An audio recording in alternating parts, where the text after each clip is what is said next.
Perkasanya rupiah, investor masuk secara masif, dan gebrakan pengembangan ferronikel hingga aftur.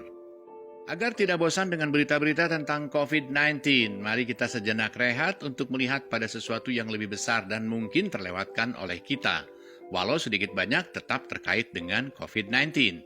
Tapi narasi ini akan fokus pada pengembangan ferronikel dan aftur oleh Indonesia, di mana hal ini tentu saja jarang diberitakan hingga lepas dari perhatian kita. Yang dijual di Soekarno-Hatta itu dimonopoli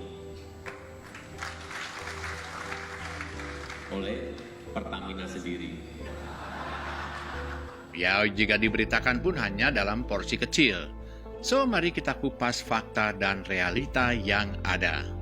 Di tengah suasana pandemi COVID-19 yang mengguncang ekonomi dunia, termasuk Indonesia disertai dengan berbagai isu yang menungganginya, dari mulai isu TKA Cina yang belakangan ternyata masih berupa wacana, isu PKI yang ditarik prematur, isu khilafah yang mencoba take advantage, isu penggunaan dana haji untuk memperkuat rupiah yang akhirnya tentu saja tidak terbukti, sampai isu Jokowi memakai sepatu ke dalam masjid yang merupakan isu recehan. Tetapi Indonesia yang dianggap sebelah mata kini mulai disegani bangsa-bangsa di dunia. Saat banyak negara terpukul dampak COVID-19, Indonesia malah mencatatkan pertumbuhan ekonomi tertinggi di angka 3%. Bukan itu saja, rupiah juga mengalami rebound di angka 13 ribuan. Jokowi tak kenal lelah untuk memajukan negeri ini. Lewat nikel dan biji kopra, ia hendak menaikkan Indonesia di mata dunia. Dilansir dari Kompas.com, Indonesia sendiri saat ini menguasai lebih dari 20% total ekspor nikel dunia.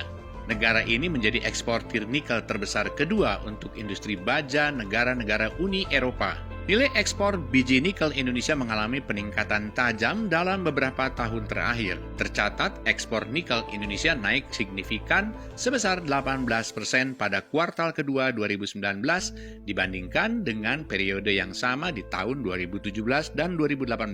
Akhir tahun kemarin, pemerintahan Jokowi secara tegas mengeluarkan larangan biji nikel. Jokowi akan mengolah sumber daya alam negara ini menjadi bahan setengah jadi atau bahan jadi yang nilainya berlipat kali. Biji nikel yang diolah menjadi ferronikel nilainya naik hingga 10 kali lipat. Nilai nikel kian meroket sampai 19 kali lipat apabila ferronikel diolah menjadi stainless steel. Dan begitu pula dengan biji boksit yang diolah dan dimurnikan menjadi alumina akan bernilai 8 kali lipat. Alumina yang ditingkatkan menjadi aluminium akan bernilai hingga 30 kali lipat dibandingkan dengan saat masih berupa biji boksit. Selain menyulap ekspor biji nikel menjadi ferronikel, Jokowi juga menyulap kopra menjadi aftur. Jokowi ingin mengganti seluruh bahan bakar pesawat dengan kopra hasil perkebunan petani di Indonesia. Dilansir dari katadata.com, Presiden Jokowi ingin menutup ekspor beberapa komoditas, salah satunya kopra. Sebab kopra dapat diolah menjadi bahan bakar aftur. Ingat, kopra, minyak kelapa itu bisa dijadikan aftur. Kopra merupakan daging buah kelapa yang telah dikeringkan. Komoditas ini diekspor ke beberapa negara seperti India, Thailand, dan Filipina. Sebagaimana diketahui, Indonesia merupakan produsen kelapa dengan volume terbesar di dunia. Mengacu pada businesswire.com, Indonesia memproduksi 19 juta ton pada tahun 2018, sedangkan Filipina dan India masing-masing menghasilkan 14 juta dan 12 juta ton.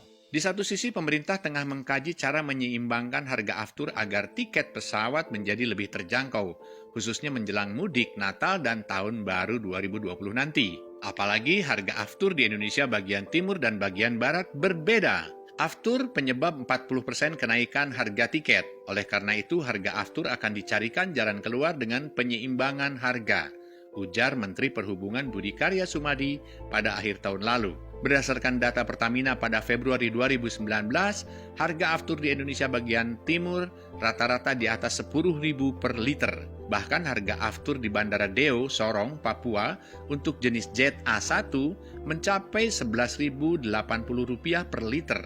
Harga tersebut lebih tinggi 34,9% dari harga aftur di Bandara Soekarno-Hatta, Jakarta dengan harga Rp8.210 per liter. Langkah brilian Jokowi beserta gebrakan konkretnya di lapangan tak perlu dilakukan lagi. Dahulu kala saat penjajahan Jepang, sempat ada aturan menanam pohon jarak di tiap rumah agar bisa diolah menjadi aftur. Semestinya kebijakan Jokowi sudah ada jauh hari setelah kita merdeka. Sayangnya di era Orde Baru malah menjual tambang emas Papua ke Freeport. Begitu juga di era SBY selama 10 tahun hanya sibuk subsidi, tapi tidak ada gebrakan berarti untuk mengembangkan negara ini. Jangankan melarang ekspor bahan mentah, era SBY bahkan tidak ada pembangunan infrastruktur berarti. Bahkan di satu periode Jokowi, jauh lebih baik pembangunan ketimbang 2 periode SBY. Indonesia tidak sedang dalam kerusuhan besar akibat rasisme seperti di USA.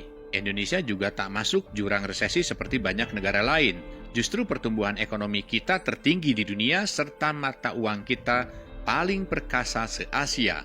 Hal-hal positif seperti ini jarang diberitakan. Yang diberitakan justru mencari-cari kesalahan semu. So, dengan ini semoga Indonesia berjaya di tengah suasana COVID-19.